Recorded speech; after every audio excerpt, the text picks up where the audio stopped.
அன்பார்ந்த சகோதரர்களே, divine shalom ஊழியங்கள் மூலம் உங்களுக்கு தேவை ஆசீர்வாதத்தையும் வாழ்த்துதலை நாங்கள் தெரிவிக்கின்றோம். நீங்கள் சுகமாக இருக்கின்றீர்களா என் அன்பு சகோதரர்களே? உங்களுடைய ஜெப தேவைகளுக்கும் ஆலோசனைகளுக்கும் நீங்கள் எங்களுடன் தொடர்பு கொள்ள முடியும். எனது வாட்ஸ்அப்பில் தொடர்பு கொள்ளுங்கள். தேவாக முன்கூட்டியே நீங்கள் நேரங்களை குறித்தால் உங்களுக்காக ஜெபிக்கவும் ஆலோசனைகளை தரவும் முடியும். அன்பானவர்களே, முன்கூட்டியே நேரங்களை ஒதுக்கி என்னுடன் நீங்கள் தாராளமாக கதைக்க முடியும். ஆம், ஒரு விசை ஜெபம் செய்வோம். கதாவே, இந்த அருமையான வேலைக்காக உம்முடைய கருத்திலே வருகின்றோம். இந்த லெந்து நாட்களில் கதாவே, நாங்கள் இன்னும் அதிகமாய் உம்மண்டை கிட்டி சேரவும், உமக்குள் நாங்கள் எங்களை ஐக்கியப்படுத்தவும், புதுப்பிக்கப்படவும், எங்கள் ஆவி ஆத்மா சரீரம் உமக்குள் ஒன்றுபட கிருபை தாருங்கள். நீங்கள் பேசுங்கள் ஐயா. இந்த வேளையிலும் விசேஷமாக துன்பங்களிலும் துயரங்களிலும் கண்ணீர்கள் மத்தியிலும் சென்று கொண்டிருக்கும் உடைய பிள்ளைகளுக்காக நாங்கள் வருகிறோம் கத்தாவே. இந்த வேளையிலும் உலகளாவிய சமாதானத்துக்காக வருகிறோம். ஈரான் நாட்டுக்காக வருகிறோம். அமெரிக்க நாட்டுக்காக வருகிறோம். உலகளாவிய நாடுகளுக்குள் சமாதானத்தை தாரும். பொருளாதார நெருக்கடியில் இருந்து எங்களை விடுவிக்க வேண்டும் என்று கேட்கின்றோம் ராஜா. நிறைய பொறுப்படுத்திக் கொள்ளும். எண்ணெய் வள நாடுகளில் கதாவே ஒரு சமாதானத்தை கட்டளையிட்டு விலை உயர்வை நீர் அதிகரிக்க செய்யாமல் பொதுமக்கள் பாதிக்காத படிக்கு கிருபை தாரும். நீரே பொறுப்படுத்திக் கொள்ளும். இந்த வேளையிலும் விசேஷித்த நாட்களை கொண்டாடும் உடைய பிள்ளைகளை பாதுகாத்து ஆசீர்வதியும் கத்தாவே.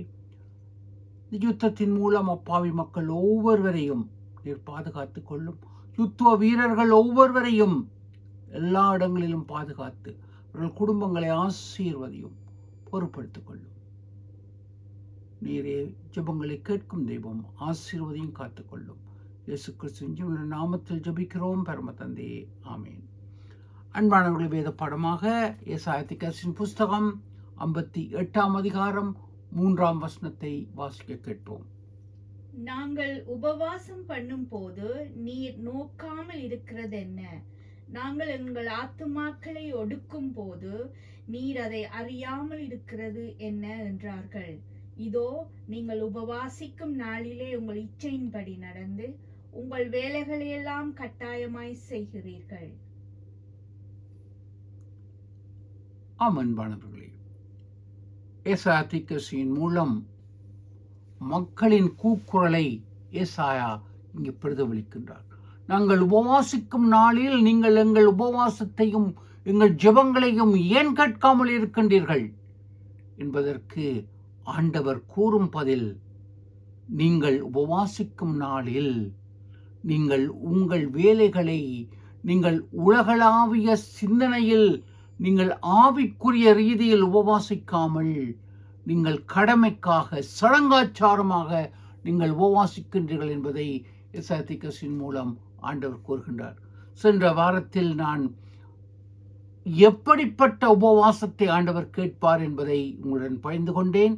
தயவாக அதை நீங்கள் பாருங்கள் அன்பானவர்களே. இந்த நாளிலும் நான் உங்களிடத்தில் ஒரு கேள்வியை கேட்க விரும்புகின்றேன். இந்த புதிய ஏற்பாட்டு காலத்தில் கிறிஸ்துவின் விசுவாசிகளாகிய நாங்கள் உபவாசித்து ஜெபிப்பது அவசியமா என்ற பதத்தை உங்கள் முன் வைக்கின்றேன்.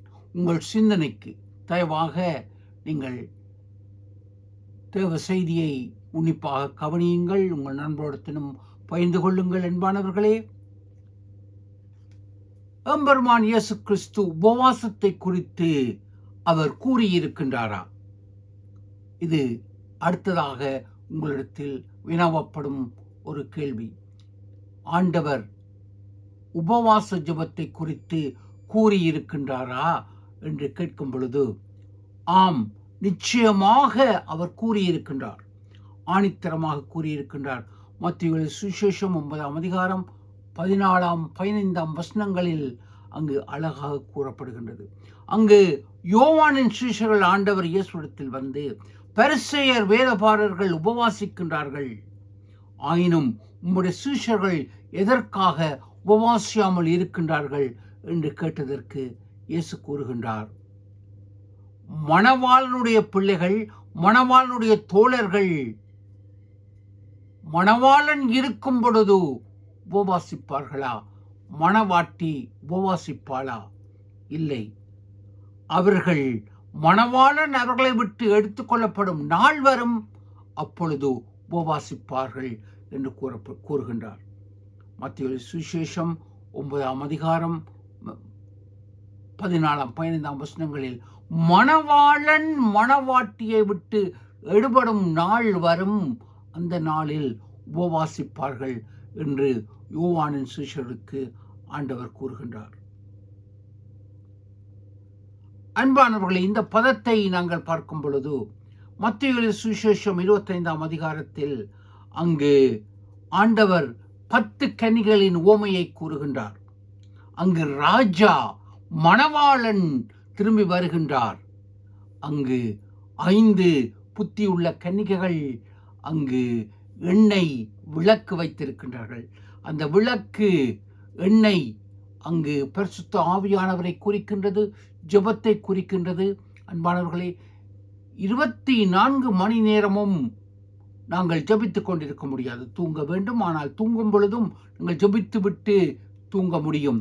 அங்கு கூறப்படுகின்ற அந்த திரி என்பது சப்பாத்தில் போடப்படுகின்ற அந்த ஷூ, அந்த வேரிற்கு நுனியில் போடப்படுகின்ற, அதை பாதுகாக்கின்ற, அதை பிய்யாமல் இருக்கின்றதற்கு போடப்படுகின்ற அந்த பாதுகாப்பை போன்றது தான் அங்கு எபிரேய பாஷையில், கிரேக்க பாஷையில் அங்கு திரிக்கு அங்கு கொடுக்கப்படுகின்ற பதம்.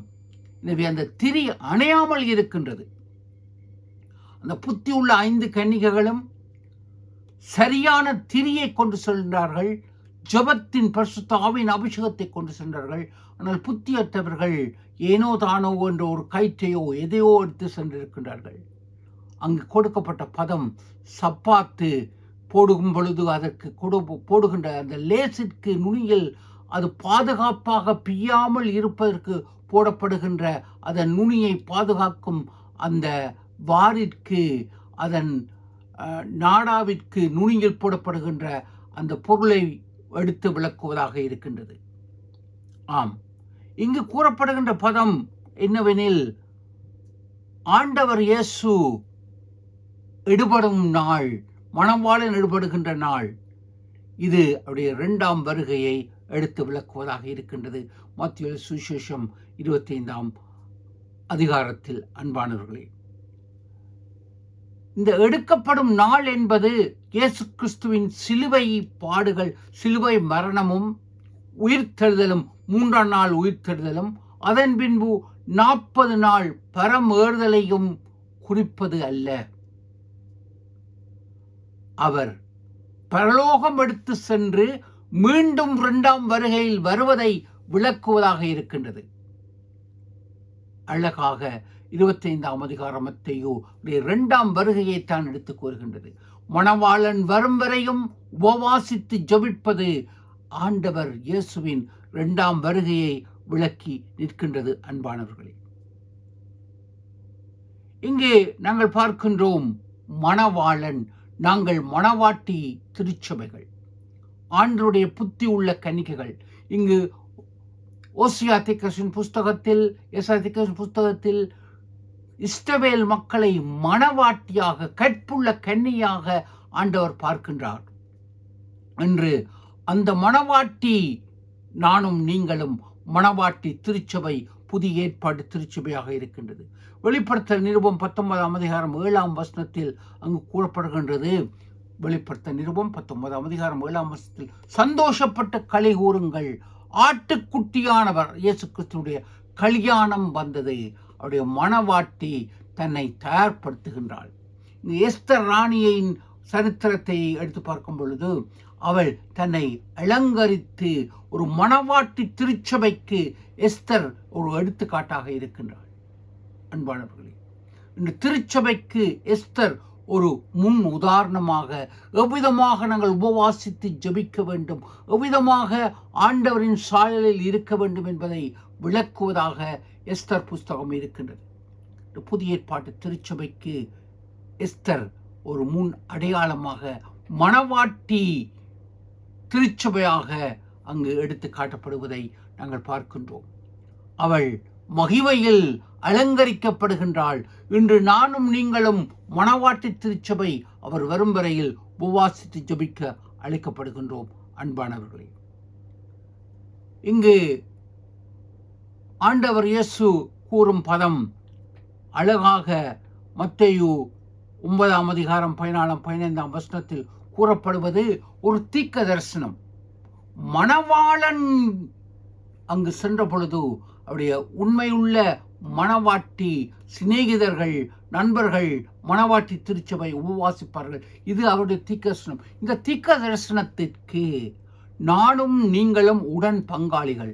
தீர்க்க தரிசன நிறைவிற்கு நாங்கள் இவ்விதமாக உபவாசித்து ஆண்டவருடன் ஐக்கியப்பட்டு நெருங்கி இருக்க, தீர்க்கதரிசனத்தின் பிள்ளைகளாக சுதந்திரவாளிகளாக இருக்க அழைக்கப்படுகின்றோமா? அல்லாவிட்டால் ஆண்டவர் கூறிய அந்த ஆசீர்வாதத்துக்கு மணவாட்டி இல்லாமல் ஏனோ தானோ என்று புத்தியற்ற 5 கனிகளைப் போல உபவாசிக்காமல் ஏனோ தானோ என்று சடங்காச்சாரமாக இன்று நாங்கள் உபவாசித்துக் கொண்டிருக்கின்றோமா? அன்பானவர்களே, இங்கு முக்கியமான ஒரு பதத்தை நாங்கள் பார்க்கின்றோம். 16 வசனத்தில் ஆண்டவர் கூறுகின்றார், பழைய திராட்சை ரசத்தை பழைய துருத்தியில் வைக்க வேண்டும். ஆம், 9 அதிகாரம் 16 வசனம். புதிய திராட்சை ரசத்தை புதிய துருத்தியில் வைக்க வேண்டும். இதன் தாற்பயம் என்ன? அது நமக்கு அதிகமாக புரிவதில்லை. பழைய ஏற்பாட்டில் சடங்காச்சாரமாக அங்கு உபவாசங்கள் கொண்டாடப்படுகின்றது. ஆனால் தான் எசாயா புஸ்தகம் அங்கு 58 அதிகாரத்தில் நீங்கள் உபவாசித்தும் நான் கேட்காமல் இருக்கின்றேன். சடங்காச்சாரம். இன்று நானும் நீங்களும் புதிய உடன்படிக்கையின் புதிய இஸ்ரவேலர்கள், புதிய மணவாட்டிகள். ஆம், அங்கு ஓசையா தீர்க்கதரிசியின் புஸ்தகத்தில் அங்கு இஸ்ரவேல் மக்கள் ஆண்டவரை விட்டு உலக பிரகாரத்துக்கு அவர்கள் சோரம் போகின்றார்கள், ஆண்டவரை விட்டு போகின்றார்கள். நான் இஸ்ரவேலின் கணவன். ஆண்டவர் மீண்டும் மீண்டும் அழைக்கின்றார். ஆனால் இஸ்ரவேல் ஆண்டவரை விட்டு போகின்றது. ஆனால் புதிய ஏற்பாட்டில் ஆண்டவர் நானே மணவாளன். வெளிப்படுத்தல் நிருபத்தில் அழகாக அங்கு கூறப்படுகின்றது. மணவாட்டி தன்னை ஆயத்தம் பண்ணுகின்றாள். 19 அதிகாரத்தில் 7 வசனத்தில் அங்கு நானும் நீங்களும் இந்த மணவாட்டியின் உடன்படிக்கையின் ஆசீர்வாதங்களாக இருக்கின்றோம். 16 வசனம் 9 அதிகாரம் மத்தேயுவில் பழைய திராட்சை ரசத்தை பழைய துருத்தியில் வைப்பார்கள்.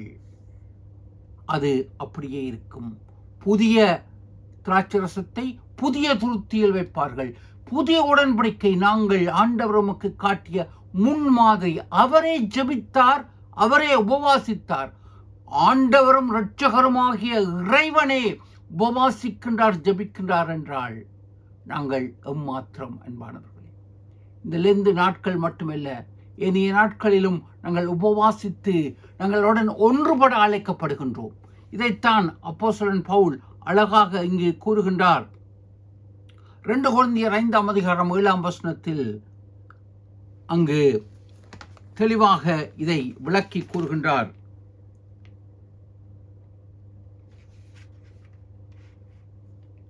இந்த தேகத்தில் குடியிருக்கையில் கர்த்தரிடத்தில் குடியிராதவர்களாய் இருக்கின்றோம் என்று அறிந்தும் எப்பொழுதும் தைரியமாக இருக்கின்றோம். நாம் தைரியமாகவே இருந்து இந்த தேகத்தை விட்டு குடி போகவும் கர்த்தரிடத்தில் குடியிருக்கவும் அதிகமாய் விரும்புகின்றோம். நாம் இந்த தேகத்தை விட்டு கர்த்தரிடத்தில் குடி போக அதிகமாய் விரும்புகின்றோம். இதைத்தான் பேதுரு நிருபத்தில் நாங்கள் அனைவரும் இந்த உலகத்தில் பரதேசிகள், ஆங்கிலத்தில் ஏலியன்ஸ், இந்த உலகத்துக்குரியவர்கள் அல்ல. நாங்கள் அதை தமிழில் ஆங்கிலத்தில் கூட ஹோம்சிக். நாங்கள் எங்கள் மணவாளனுடன் எங்கு எப்பொழுது செல்ல முடியும் என்று காத்திருக்கின்றோம். வழிமேல் விழி வைத்து காத்திருக்கின்றோம். கணவன் சென்று விட்டால் மனைவி, அன்புள்ள உண்மை மனைவி கணவன் ஒப்பு வருவார் என்று பார்க்கின்றாள், காத்திருக்கின்றாள், உண்ணாமல் உறங்காமல் இருக்கின்றாள். தமிழ் கலாச்சாரம் கணவன் உண்ட அந்த கோப்பையில் பிளேட்டில் தான் மனைவி உண்கின்றாள், கணவனின் பின்பு தான் அவள் உணவு உட்கொள்கின்றாள். இப்படியாக தமிழ் கலாச்சாரமும் கிறிஸ்தவமும் புனைகின்றது. காத்திருக்கின்றாள் உண்ணாமல் உறங்காமல். நாமும் ஆண்டவர் வருகைக்கு பவுல் அப்போஸ்தலன் கூறுகின்றதைப் போல எப்பொழுது என் மணவாளுடன் சேருவேன் என்று காத்திருக்கின்றோம். காதலுடன். உன்னத பாட்டில் அவரை காதலனாகவும் எம்மை காதலியாகவும் சித்தரிக்கப்படுகின்றது. நாம் அவர் காதலி, அவர் மனைவி, உபவாசித்து ஜெபித்து அவருடன் ரெண்டுபட அழைக்கப்படுகின்றோம். அன்பானவர்களே, சிந்திப்போம். இந்த லெந்து நாட்கள் நமக்கு ஆசீர்வாதமாக இருக்க ஆண்டவரே கூறுகின்றார், உபவாசியுங்கள். நாம் அவர் மணவாட்டிகளாயிருந்தால் நாங்கள் உபவாசித்து ஜெபித்து அவர் வருகைக்கு காத்திருப்போம். புத்தியுள்ள கன்னிகைகளைப் போல. தேவன் உங்களை பரிபூர்ணமாய் ஆசீர்வதிப்பார். நன்றி, வணக்கம்.